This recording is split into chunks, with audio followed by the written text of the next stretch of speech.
was a month before Christmas, and in Radiator Springs, friends were gathered to view the most exciting of things.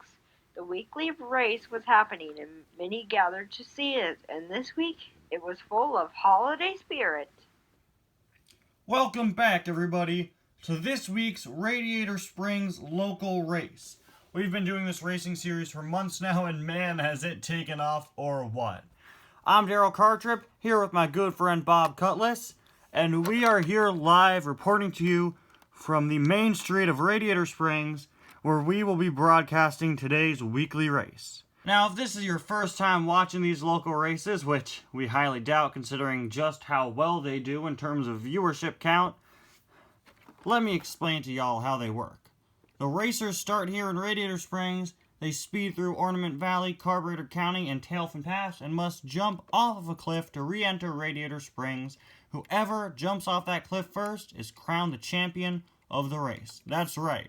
And racers have applied from all over the country to be here today. Yup, it's very difficult to get a spot to be one of the 15 racers in these races, but the cars who did it were able to pull it off, and now they're here and will be competing. And we're sure you'll recognize some of today's contestants. Speaking of which, let's meet them. But before we do, please remember that today's episode of the Radiator Springs local racing series has been brought to you by Easy Idle. Easy Idle, a warm start to a cold morning. Oh, hi. I didn't see you there. I'm Ruby Easy Oaks, but you probably know me as that one former Easy Idle racer who thought it would be cool to make his racing number 51, despite the fact that the Hudson Hornet also used that, and I had no connections to him. Anyway, can you believe that they're saying this holiday season is going to be cold? Yes, that's right, cold. You heard it here first, folks. It will be cold this holiday season. And what better way to combat the cold than with Easy Idle? Easy Idle gives you the boost you need whenever you're feeling cold. And you will be feeling cold because it will be cold. Easy Idle, a warm start to a cold morning. Ha ha ha ha! Oh man, that gecko sure does love insurance, doesn't he? What commercial were you watching? None of them, Bob. We don't see the commercials. We're reporting on this live, and they play when we're off the air. Oh, yeah, but that's not Easy Idle. It's not? Oh, you're right. Easy Idle's the antifreeze stuff. Anyway, welcome back, folks. Now let's meet the contestants of today's race. Up first, we have Charlie Cargo, a frequenter of Sarge's Off-Road Boot Camp right here in Radiator Springs. Then we have Nick Stickers, who's been racing in these races since one of the first ones, and has never done too well. Up next, we have these two, Carly and Carla. Don't ask us which one is Carly and which one is Carla, because they're still working it out too.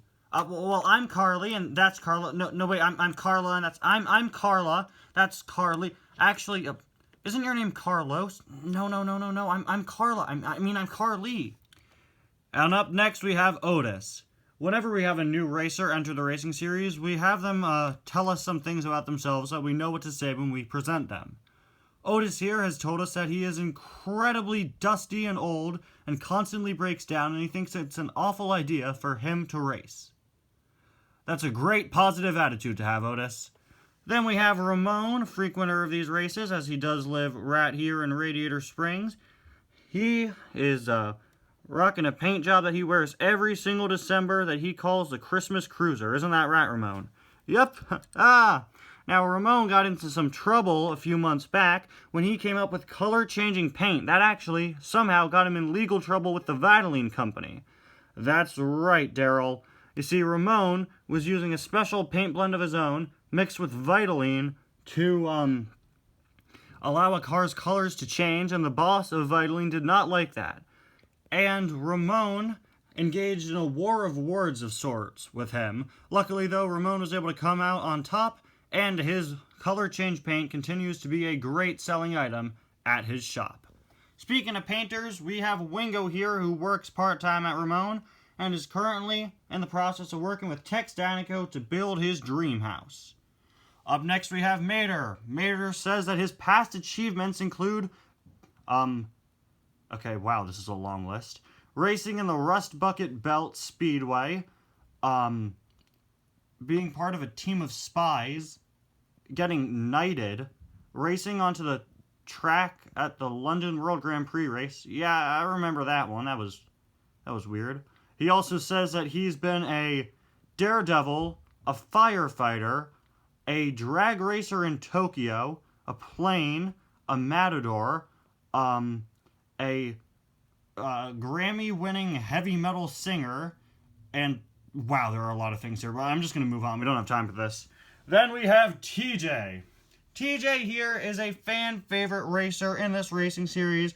He has raced for almost every single week since these races started, and viewers loved watching him rise to the top throughout the first few weeks, and he's stayed a fan favorite since.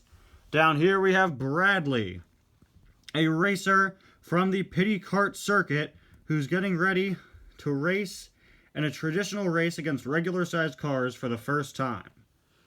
Then we have Jett Robinson, an older racer from the times of the fabulous Hudson Hornet, who is still kicking and still driving. Sally here, the wife to Lightning McQueen, raced for Dynaco for the last few years before the Piston Cup shut down, and did a very good job at doing so. Up next we have Greg Candyman. This guy, just looking at him, puts you in the holiday spirit.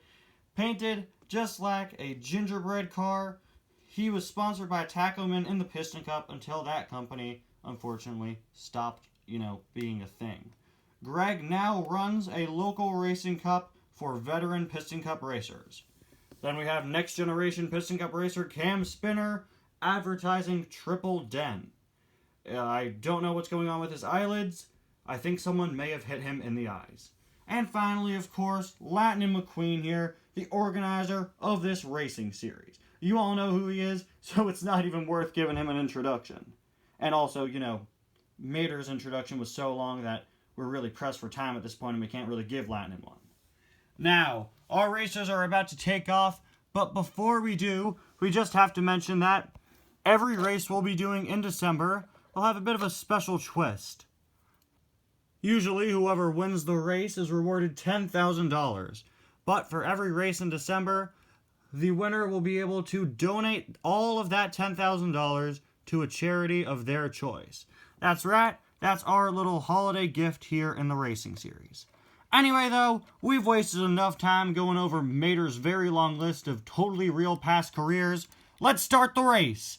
On 3, 2, 1, go! Hey guys, thank you all so much for watching today's episode of Cars Adventures, and I want to give an extra special thank you to today's guest narrator, Cars Ignite 95. He narrated the opening poem segment. Thank you so much for doing that, Cars Ignite 95. Make sure to check out his channel, link in the description.